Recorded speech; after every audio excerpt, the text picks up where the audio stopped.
dan bangsa berdiri di hadapan tahta Anak Domba, satu suara menyatakan keselamatan dari Allah yang duduk dan bertata. Kami naikkan pada Anak Domba, pujian dan kekuatan, hormat dan kekuasaan, kemuliaan bagi Dia selamanya. Haleluya Tuhan. Kami bawa hati kami untuk memuji-Mu Yesus. Tiba saatnya kami berkumpul bersatu dari setiap suku dan bangsa, Berdiri di hadapan-Mu, berdiri di hadapan tahta Anak Domba, satu suara menyatakan keselamatan bagi Allah yang duduk dan bertata. Kami naikkan pada Anak Domba, pujian dan kekuatan, hormat dan kekuasaan, kemuliaan bagi Dia selamanya.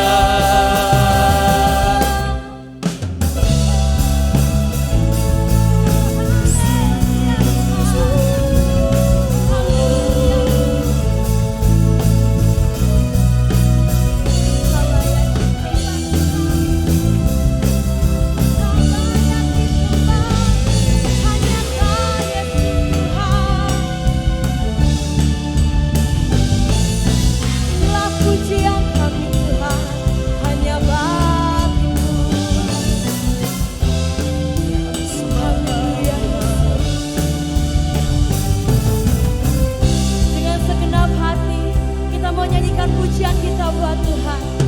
Keselamatan dari Allah yang duduk dan bertata. Kami naikkan pada Anak Domba, Pujian hanya bagi Yesus. pujian dan kekuatan, hormat dan kekuasaan, kemuliaan bagi Dia selamanya. Keselamatan dari Allah yang duduk dan bertata. Kami naikkan pada Anak Domba, pujian dan kekuatan, hormat dan kekuasaan, kemuliaan bagi Dia selamanya. Keselamatan dari Allah yang duduk dan bertata. Kami naikkan pada Anak Domba, pujian dan kekuatan, hormat dan kekuasaan, kemuliaan bagi Dia selamanya. Bagi Dia selamanya, kemuliaan bagi Dia selamanya. Oh Yesus, haleluya, haleluya. Oh, terima kasih Tuhan, terima kasih Tuhan. Segala kemuliaan, segala hormat hanya bagi nama Tuhan. Allah kami yang hidup, Allah kami yang penuh kasih. Terima kasih Tuhan buat kasih-Mu dalam hidup kami Tuhan. Terima kasih Tuhan buat setiap berkat dalam hidup kami Tuhan. Kami mengucap syukur Tuhan. Terima kasih Yesus, Yesus. When the mountains fall and the sea turns round, but my words stand strong, says the Lord. When the world gets up, feeling broken heart, but my love won't fail, says the Lord.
pernah berubah, kasih-Mu tak pernah berubah buat setiap kami Tuhan. Dan kami percaya kuasa-Mu tak pernah berubah buat setiap kami. Yesus, terima kasih Tuhan, terima kasih Tuhan. Sebab kasih-Mu tak pernah berubah buat setiap kami. Dan selalu ada buat setiap kami. Kami mengucap syukur Tuhan.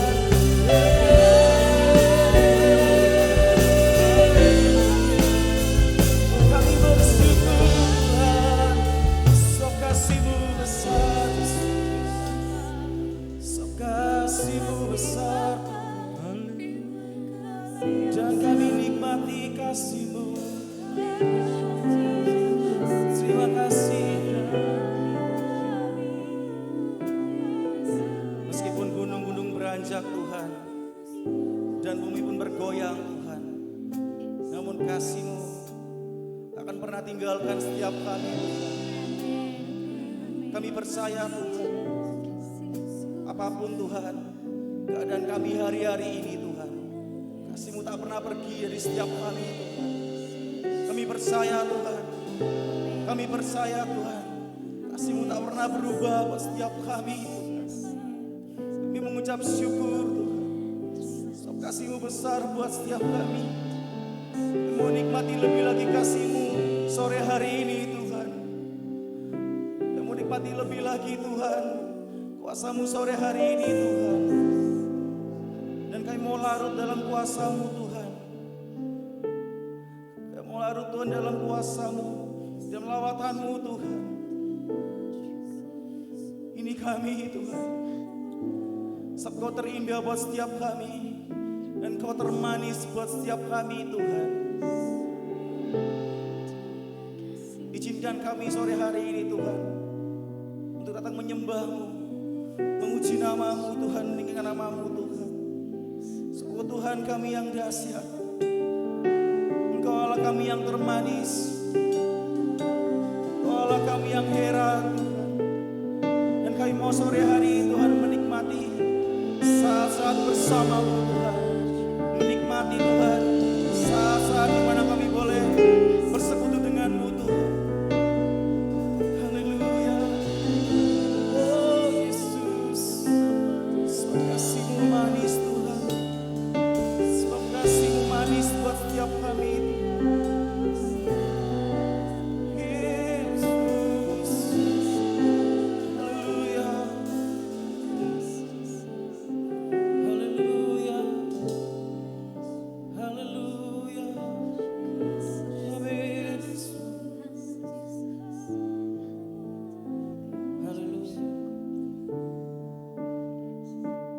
haleluya. Terima kasih Tuhan. Kasih-Mu bersemi di hatiku, sungguh indah dan mulia. Damai-Mu bersemi di hatiku, segalaku di hadirat-Mu. Engkau terindah, termegah, termulia, termanis. Oh Yesus,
bawaku dekat padamu. Dengan iman sekali lagi katakan, Engkau terindah. Engkau terindah buat setiap kami sore hari ini, Yesus. Kami puji Engkau, disembah Engkau Tuhan, dan Engkau termanis buat setiap kami. Dan kami mau larut dalam hadirat-Mu Tuhan sore hari ini. Menghanyutkanku, bawaku dekat padamu. Menghanyutkan setiap kami. Menghanyutkanku, bawaku dekat padamu. Menghanyutkanku, bawaku dekat padamu.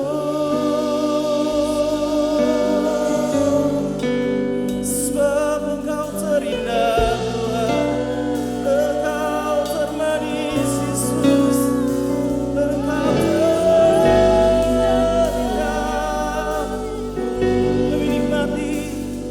Kami nikmati sore hari ini Tuhan, saat-saat dimana kami boleh menyembah-Mu Tuhan, kami boleh memuji nama-Mu Tuhan, kami boleh meninggikan nama-Mu sore hari ini Tuhan.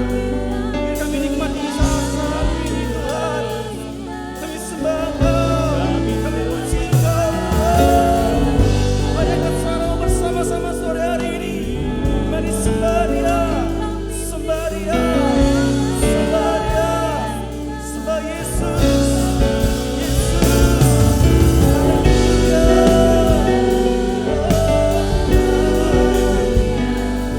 Sembah Yesus, sembah Yesus, sembah Yesus.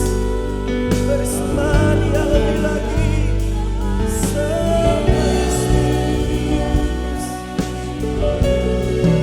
Bersembah Kau Tuhan, Engkau terindah Yesus, Engkau termanis Tuhan. Kiara barasi kiara lamu, Engkau termanis Tuhan, Engkau terindah Tuhan. Terima kasih.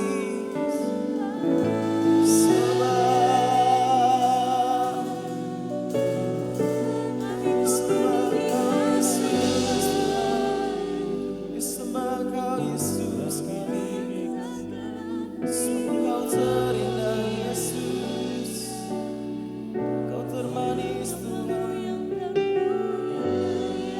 Haleluya, haleluya, haleluya.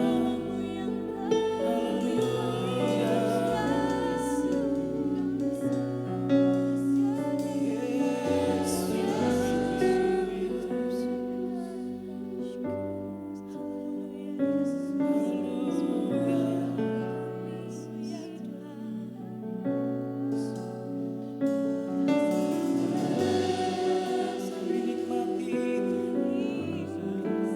dan kami rasakan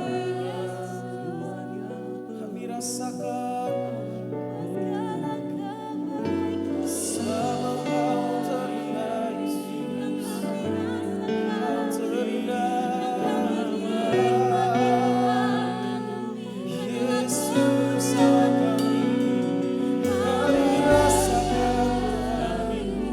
kami rasakan Tuhan, menjamah setiap kami sore hari ini Yesus. Kami rasakan lawatan-Mu.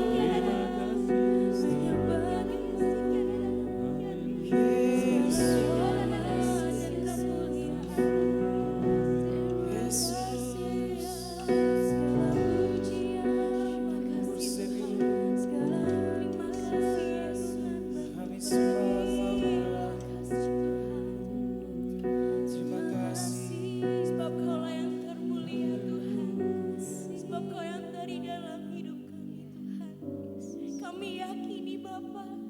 satu-satunya Allah yang teristimewa.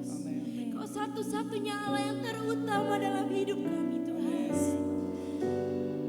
Sore hari ini Tuhan, izinkan kami menaikkan pujian kami Tuhan, kehadirat-Mu, menaikkan sembah kami, menaikkan hormat kami hanya bagi Sebab kami yakin Tuhan dan kami percaya Kau adalah Allah kami yang kudus Tuhan.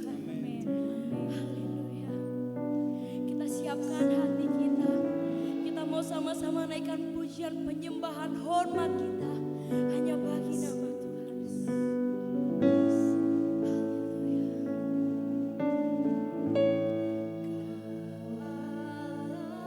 Haleluya.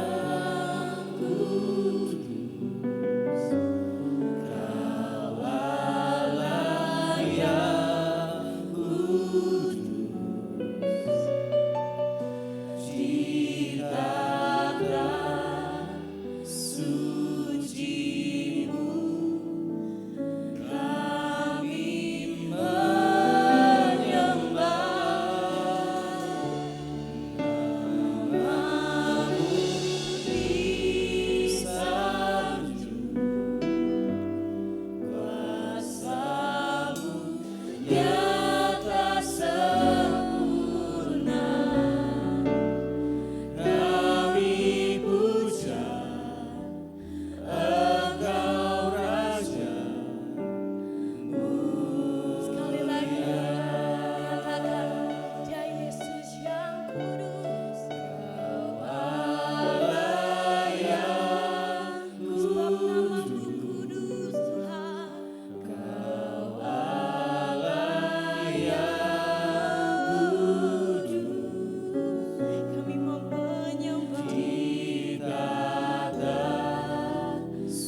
Kami puja Engkau Raja di atas segala raja. Dan kami pada sore hari ini boleh berkata, Engkau baik, sungguh baik dan teramat baik dalam kehidupan kami. Kami sungguh percaya Engkau adalah Allah yang penuh dengan mujizat dalam kehidupan kami. Memelihara kehidupan kami, hari demi hari kehidupan kami. Dan kami juga percaya Tuhan, iman kami akan menerobos jauh ke depan, melebihi situasi saat ini. Dan kami akan melihat keberadaan Allah yang selalu ada di dekat kami. Tuhan, pada sore hari ini, kami akan belajar kebenaran firman-Mu. Kiranya Tuhan urapi kami semua, urapi hamba-Mu yang penuh dengan kekurangan ini. Urapi hamba-Mu ya Tuhan yang penuh dengan kekurangan ini. Biarlah kuasa Roh Kudus saja yang bekerja di tengah-tengah kami ya Tuhan. Melawat kami, menyentuh hati kami. Melawat kami, menyentuh pikiran kami. Sehingga kami diubahkan oleh kebenaran firman-Mu. Terima kasih Yesus, terima kasih Roh Kudus. Kami berdoa dan mengucap syukur, haleluya, amin. Silakan duduk. Puji Tuhan, shalom. Tidak terasa kita sudah sampai di tanggal 20 September tahun 2020. Ini semua karena pertolongan dan kemurahan Tuhan dalam kehidupan kita. Saya sungguh sukacita pada sore hari ini melihat situasi ibadah yang baru saja kita nikmati. Dan tentu perasaan yang sama ada dalam kehidupan Bapak Ibu, rekan-rekan keluarga muda, dan teman-teman 11DG. Pada sore hari ini kebenaran firman Tuhan diberi judul menghormati atau hormat. Terambil dalam pembacaan WPDA kita pada hari ini, di dalam Amsal pasal 23 ayat yang ke-23. Amsal pasal 23 ayat yang ke-23. Namun saya akan mengajak Bapak Ibu Saudara untuk melihat ayat 22, 23 dan 24 yang coba kita renungkan pada sore hari ini. Amsal pasal 23 ayat 22, 23 dan 24. Demikian kebenaran firman Tuhan. Dengarkanlah ayahmu yang memperanakkan engkau, dan janganlah menghina ibumu kalau ia sudah tua. Belilah kebenaran dan jangan menjualnya. Demikian juga dengan hikmat, didikan dan pengertian. Ayah seorang yang benar akan bersorak-sorak. Yang memperanakkan orang-orang yang bijak akan bersuka cita karena dia. Jika kita melihat pagi tadi ibadah kita, sang pengkhotbah mengajarkan kita untuk menghormati Tuhan. Bukan secara kebetulan pembacaan WPDA kita pada hari ini berbicara untuk kita menghormati keluarga. Menghadirkan rasa hormat di dalam sebuah keluarga kita. Bapak Ibu Saudara, teks yang baru saja kita baca memberikan kita pemahaman akan suasana keluarga yang begitu harmonis dari seorang anak yang menghormati orang tua dengan mendengarkan ajaran dan didikan dari orang tua yang benar juga. Sehingga orang tua akan bersorak-sorak jika ia melihat anak-anaknya hidup dalam kebijaksanaan dan kebenaran. Bapak Ibu Saudara, Allah mempunyai perhatian khusus dalam pendidikan anak-anak. Dalam perjanjian lama kita mendapati dalam Ulangan pasal 6, bahwa pendidikan anak sangatlah penting sehingga itu boleh terjadi dalam sebuah keluarga.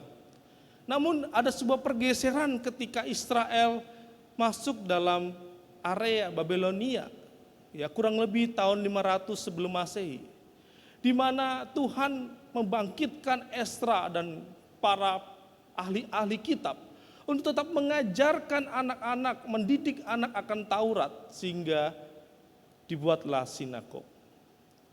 Betapa pentingnya anak-anak di mata Tuhan, betapa pentingnya ajaran dalam sebuah keluarga di mata Tuhan. Dan sedangkan dalam perjanjian baru, terdapat beberapa perikop yang membuktikan pentingnya keluarga atau rumah tangga.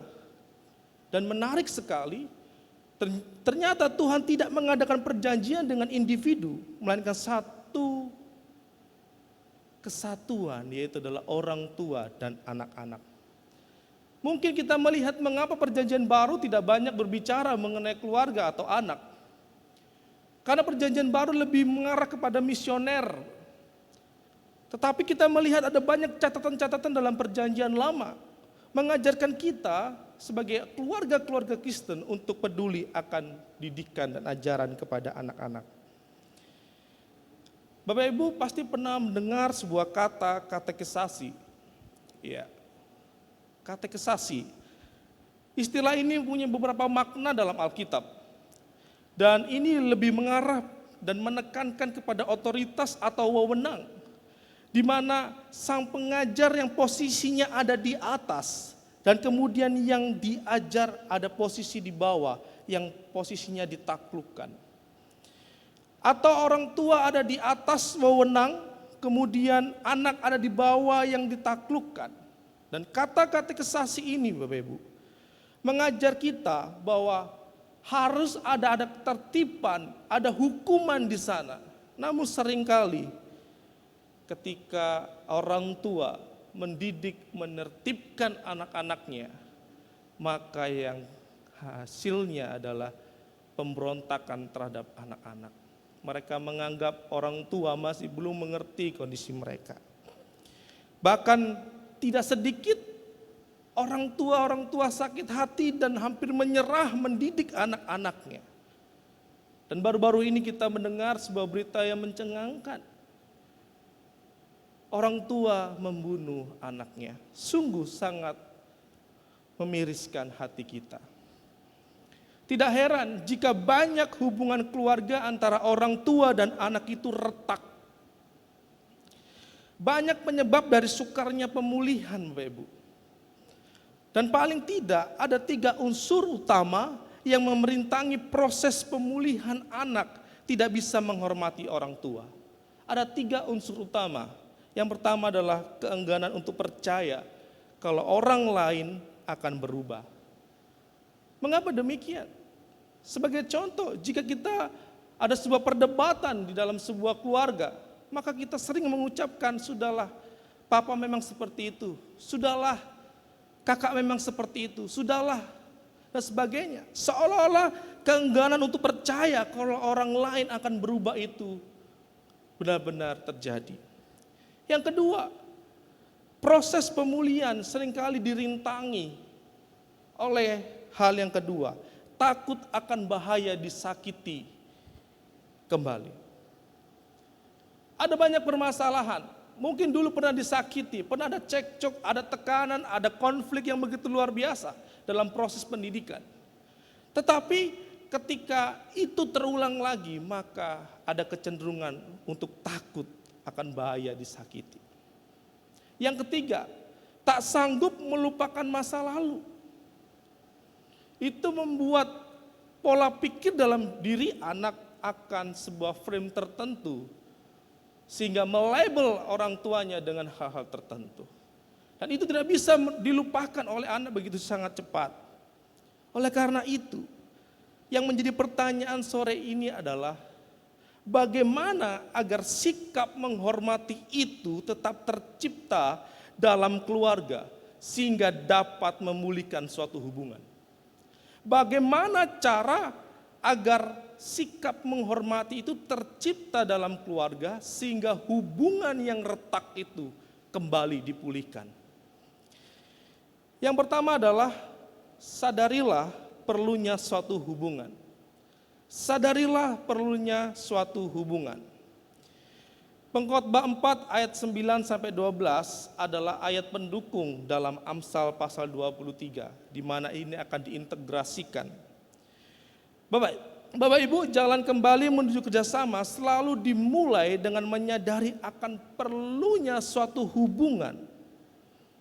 Mungkin kita pernah melihat atau pernah mendengar atau pernah sering sekali mengamati ucapan maafkan papa, maafkan ibu, maafkan saya. Kata memaafkan tak memecahkan masalah Bapak Ibu. Kata memaafkan tak memecahkan masalah dan tak memulihkan hubungan.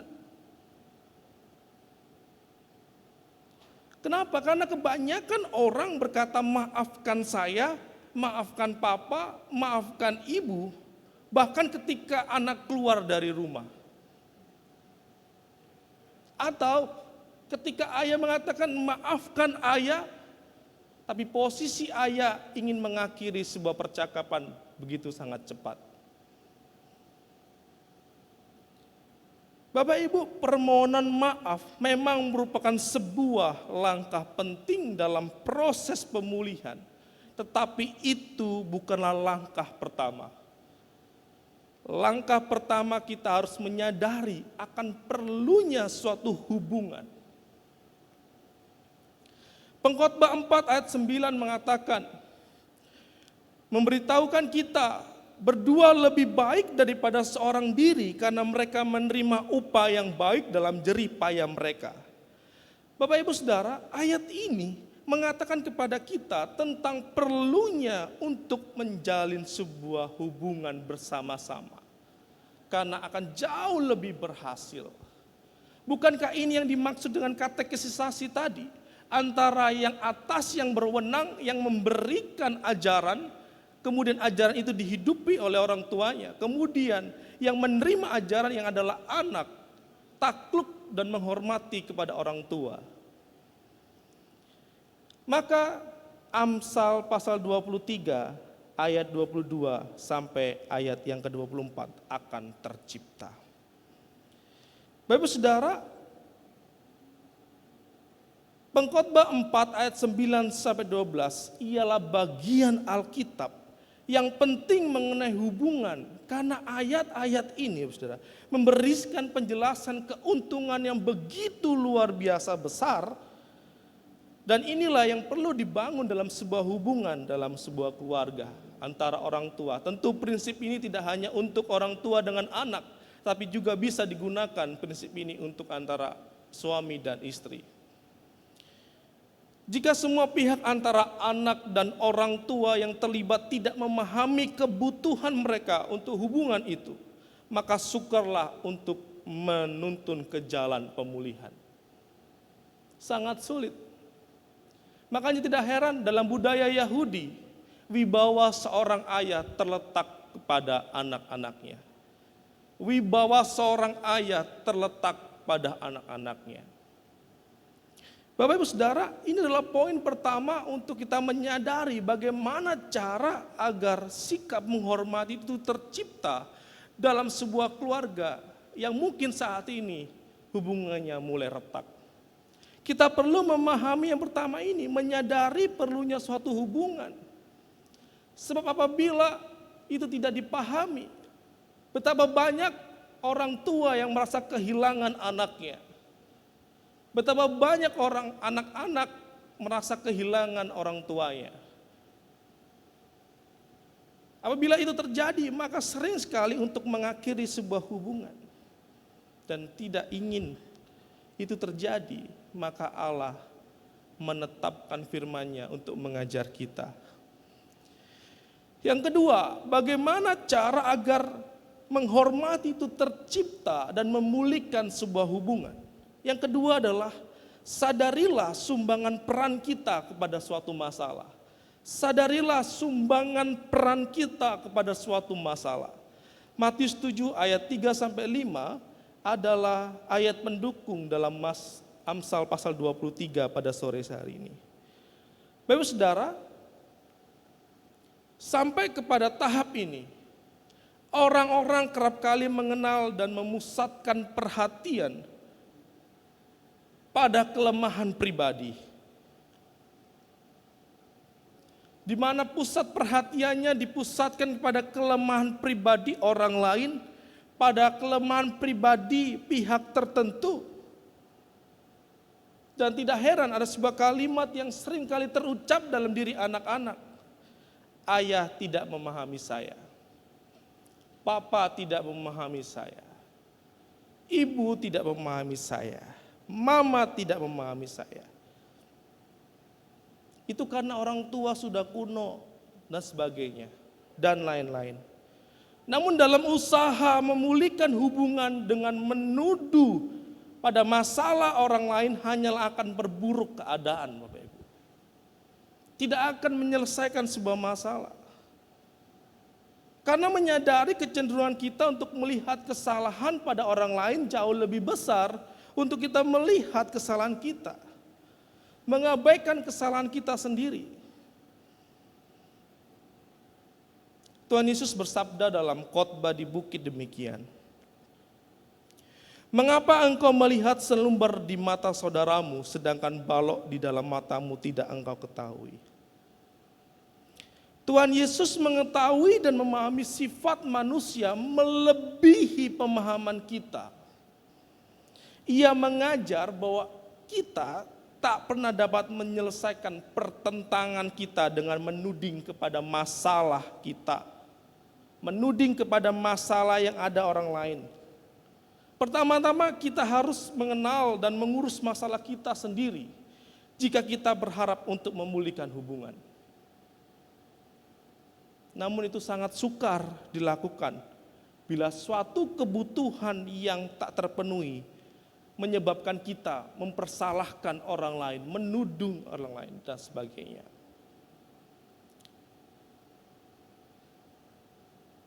Yang menjadi sumber masalah adalah dia, yang menjadi sumber masalah adalah papa, yang menjadi sumber masalah adalah ibu, yang sumber masalah adalah anak pertama dan sebagainya. Itu tidak akan memulihkan sebuah hubungan. Dan kalimat ini begitu sangat nyata dalam sebuah kisah nyata seorang bernama Bobby Fischer, seorang grandmaster catur yang begitu luar biasa. Dia mendapatkan gelar grandmasternya di usia 15 tahun. Dan selama referensi yang saya baca, belum sampai ada saat ini yang menyaingi Bobby.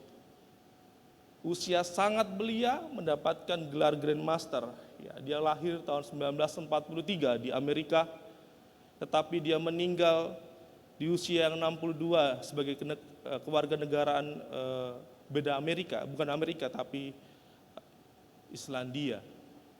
Tetapi kita mendapati ada sebuah konflik yang luar biasa di sini, di mana seorang ayah dari Bobby tidak memahami diri dari Bobby sendiri. Dan saat itu dia masih sangat belia. Ketika dia ingin sekali untuk bermain catur di dalam dekat rumahnya di sebuah halaman.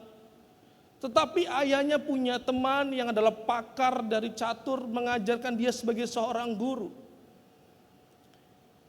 Penyebab dari rusaknya permainan dari Bobby adalah permainan ketika ia berkumpul dengan teman-teman di halaman, bermain catur di sana. Karena itu catur liar, merusak strategi dan sebagainya. Sedangkan dalam diri Bobby sendiri mengatakan, papa tidak memahami saya. Saya seorang anak yang butuh bermain. Dan pada akhirnya itu tak terselesaikan. Di awal-awal karirnya dia sengaja mengalah dalam sebuah pertandingan. Hingga suatu ketika itu semua diubahkan. Kebutuhan seorang ayah dari Bobby ingin Bobby menjadi seorang juara, tetapi tidak memperdulikan akan diri Bobby. Sedangkan Bobby melihat ayah itu jahat, tidak memahami dirinya, karena dia adalah seorang anak yang membutuhkan permainan dan sebagainya.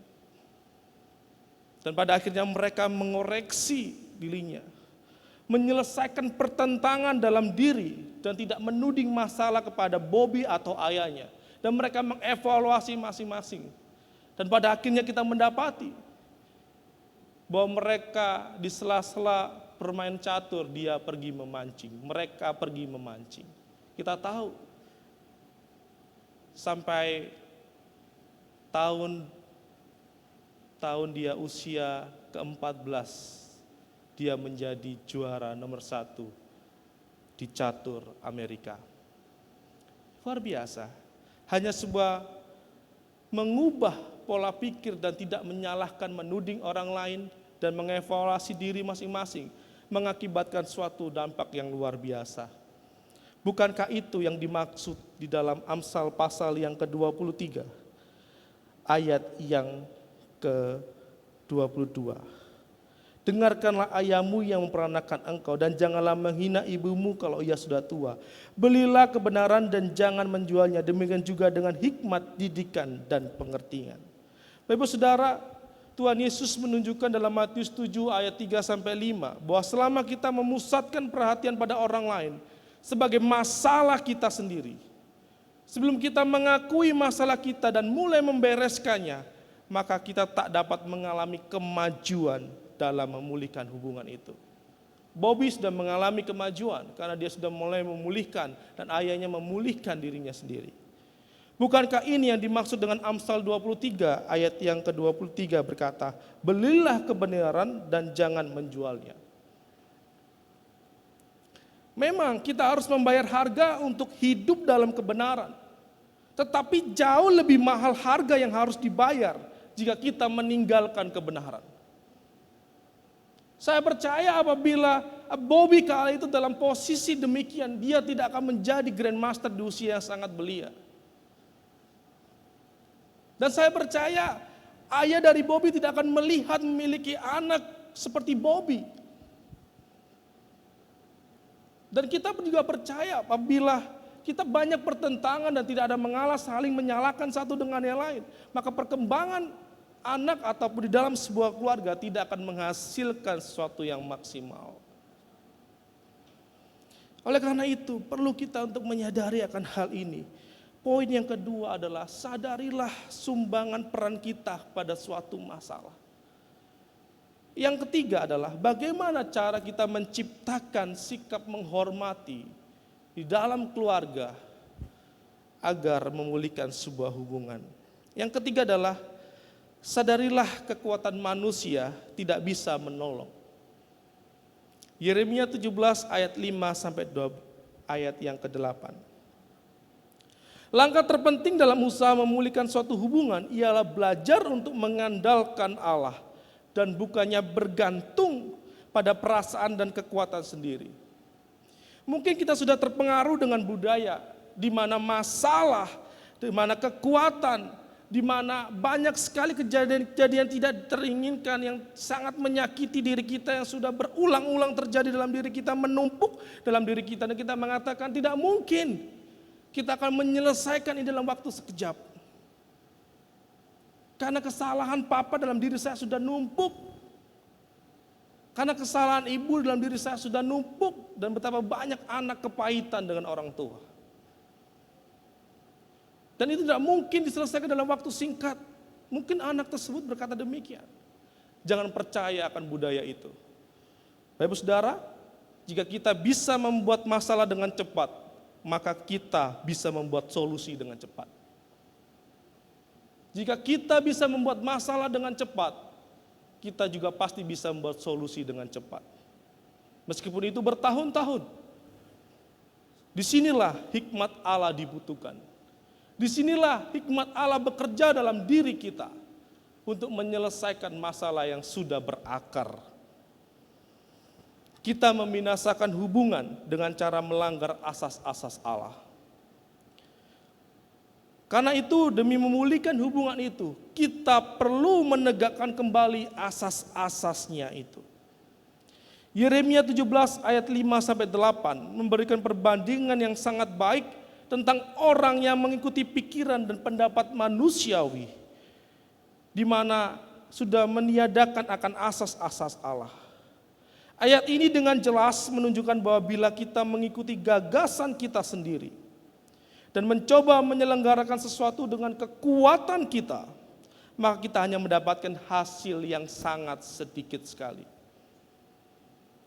Sebaliknya, bila kita mengakui asas-asas Allah dalam kehidupan kita, bergantung pada kuasanya, kita akan sangat berhasil.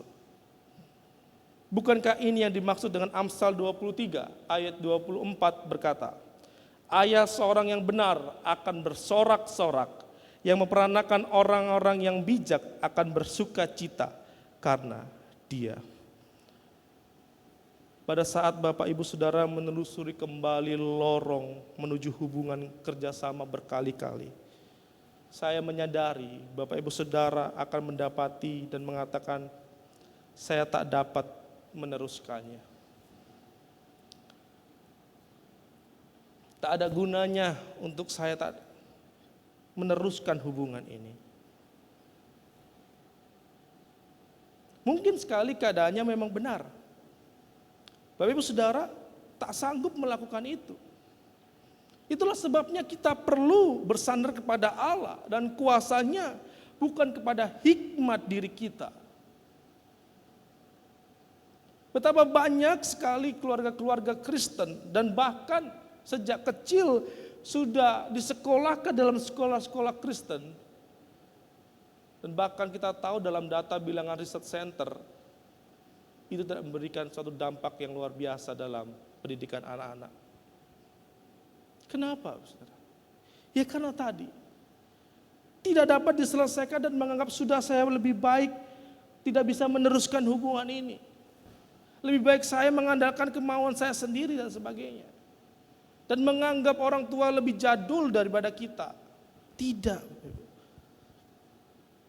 Saya sungguh percaya apabila tiga hal ini, menyadari perlunya suatu hubungan, menyadari peran kita dalam suatu masalah, dan yang ketiga, menyadari kekuatan manusia tidak bisa menolong, maka dalam setiap keluarga Kristen akan tercipta sebuah keharmonisan.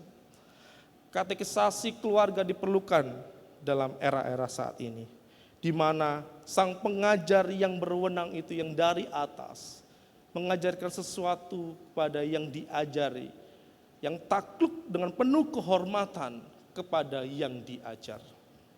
Atau orang tua ada di atas yang berwenang dan anak ada di bawah yang takluk pada orang tua karena ia menghormati orang tuanya. Meskipun anak tersebut ditertibkan, dihukum karena dia melakukan kesalahan, saya rasa itu tidak akan menghasilkan sebuah hubungan yang retak, tapi keluarga yang harmonis. Saya akan tutup khotbah sore ini dengan refleksi Amsal 23 ayat 22. Amsal 23 ayat yang ke-22. Dengarkanlah ayahmu yang memperanakan engkau dan janganlah menghina ibumu kalau ia sudah tua. Refleksi ayat ini adalah ketika kita dilahirkan, orang tua memperlakukan kita sebagai anak raja. Dan sudah seharusnya kita memperlakukan orang tua sebagai raja ketika ia sudah tua. Saya ulangi lagi Bapak Ibu. Ketika kita dilahirkan, orang tua memperlakukan kita seperti anak raja. Dan sudah seharusnya kita memperlakukan orang tua sebagai raja ketika ia sudah tua. Pertanyaannya adalah, apakah rekan-rekan keluarga muda dan teman-teman 11DG sudah dalam posisi itu saat ini? Atau justru sebaliknya, sudah merasa mendapatkan pemasukan luar biasa dan tidak membutuhkan kembali orang tua? Atau bahkan menjadikan mereka seperti seorang pembantu? Tidak. Tuhan tidak inginkan itu. Renungkanlah Amsal pasal 23 ayat 22. Dengarkanlah ayahmu yang memperanakan engkau, dan janganlah menghina ibumu kalau ia sudah tua. Bapak Ibu Saudara, rekan-rekan keluarga muda, dan teman-teman 11DG, hormatilah mereka selagi dia masih ada. Sebab waktu ini tidak bisa diputar. Tuhan Yesus menolong kita semua. Tuhan masih memberikan waktu untuk memulihkan hubungan yang retak. Belum ada kata terlambat. Mungkin suatu itu sangat berakar. Masalah itu begitu sangat pelik. Jangan percaya akan budaya saat ini bahwa itu tidak bisa diselesaikan dengan begitu sekejap. Bisa. Jika kita bisa membuat masalah begitu sangat cepat, kita bisa menciptakan solusi yang begitu cepat bersama dengan Tuhan. Tuhan Yesus menolong kita, memulihkan kita dari hari ke hari. Semakin diberkati Tuhan dan keluarga-keluarga Kristen semakin menunjukkan akan kemuliaan Tuhan. Tuhan Yesus memberkati kita. Mari kita tundukkan kepala kita untuk mengakhiri kebenaran firman Tuhan pada sore hari ini. Tuhan, kami sungguh bersyukur untuk kebenaran firman-Mu. apabila kami hidup menghormati Tuhan. Dan seyogyanya adalah kami hidup menghormati kedua orang tua kami. Kami sebagai anak adalah pihak yang dididik, yang ditaklukkan oleh ajaran kebenaran firman-Mu yang Tuhan percayakan kepada orang tua untuk diberikan kepada kami. Namun seringkali ya Bapa, kami sebagai anak menolak hal tersebut, tidak menerima hal tersebut. Tapi biarlah tolonglah kami ya Tuhan. Engkau telah memberikan otoritas kepada orang tua kami untuk mendidik kami semua. Dan ketika kami lahir, Engkau memerintahkan kedua orang tua kami untuk memperlakukan kami sebagai anak raja. Dan sudah seharusnya ya Tuhan, kami akan memperlakukan mereka sebagai raja ketika mereka tua. Tuhan tolong kami memulihkan hubungan yang retak antara orang tua dengan anak, antara anak dengan orang tua, di mana ada sebuah kepahitan dengan luar biasa. Tuhan, kami percaya kuasa Roh Kudus-Mu dan hikmat-Mu lah yang memulihkan hubungan kami. Masih ada waktu Tuhan untuk kami bisa mengucapkan maaf dan memulihkan hubungan kepada orang tua. Engkau memberikan kami waktu untuk hidup, itu artinya Tuhan memberikan kami kesempatan untuk memperbaiki hal-hal yang tidak beres. Kami serahkan Tuhan, kebenaran firman Tuhan ini ke dalam tangan-Mu. Dan Engkau mengubahkan setiap hati kami masing-masing. Biarlah kuasa firman-Mu lah yang mengubahkan pola pikir dan hati kami, sehingga kami menjadi bejana yang berkenan di hadapan Tuhan. Terima kasih Yesus, terima kasih Roh Kudus. Kami berdoa dan mengucap syukur. Haleluya. Amin. Selanjutnya saya serahkan kepada Ibu Desi.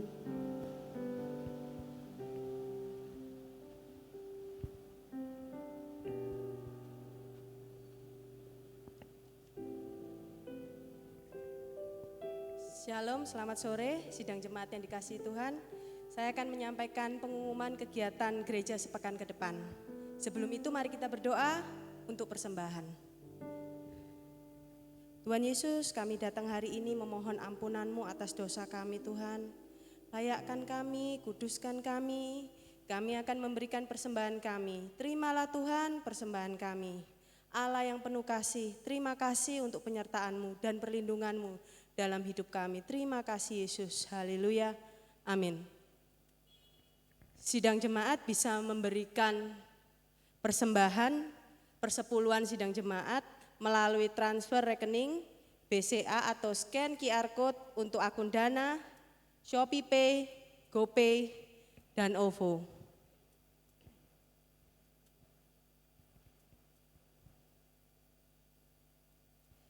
Saksikan via YouTube GSJA, Komisi AGBF Talk Show dengan tema Pengusaha Kristen bisa tetap eksis di tengah pandemi. Ada kuisnya dan hadiahnya pasti menarik. Jangan lupa untuk mengikuti acara ini tanggal 21 September jam 19.00. Selasa 22 September Komisi live dari Instagram dengan tema Bersukacitalah dalam Tuhan. Pastikan sidang jemaat sudah memfollow IG Alive. Ayo mari kita mendengarkan firman yang akan memberikan kekuatan dalam hidup kita. Tanggal 28 September hari Senin jam 7 malam dengan pembicara Dian Cipta, 11 DJ dan Alive akan mengadakan Leaders Meeting live by Zoom dengan tema terkoneksi dan menginspirasi. Doa malam Worship Night hari Jumat 25 September jam 19.00 dengan tema Intimacy with God.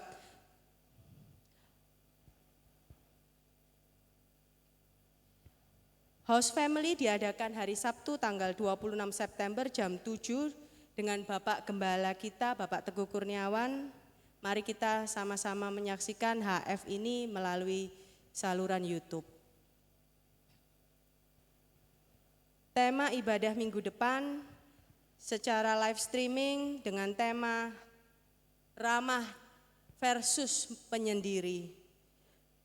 Diadakan di dalam dengan 3 waktu, yaitu jam 8 untuk umum, jam 10 untuk anak-anak, dan jam 5 sore untuk dewasa muda.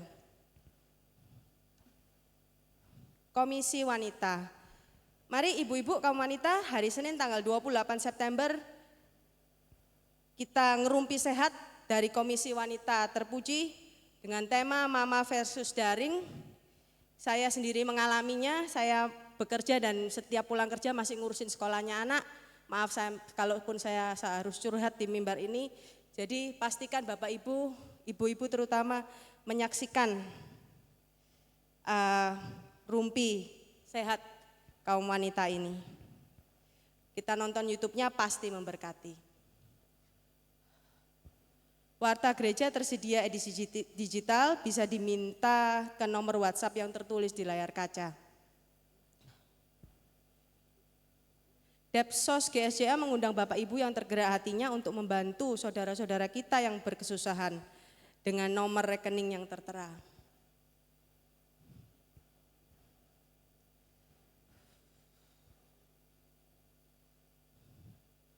House family secara fisik ditiadakan. Jemaat bisa ber-HF melalui Zoom dengan menghubungi saudara Kevin di nomor yang tertera.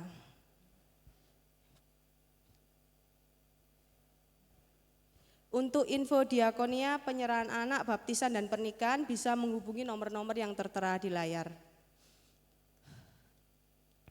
Sosial media GSJA memberikan informasi kegiatan gereja kita. Ayo di follow biar nggak ketinggalan informasinya. Akhir kata, di saat pandemi ini kita bisa mengikuti banyak acara gereja, entah di YouTube ataupun di IG. Jika dulu tidak bisa ikut acara gereja, karena waktunya berbenturan dengan kegiatan kita, sekarang semua bisa diikuti di YouTube. Stay safe, stay healthy, social distancing, and God bless you all. Jangan lupa menyaksikan podcast 11 DJ.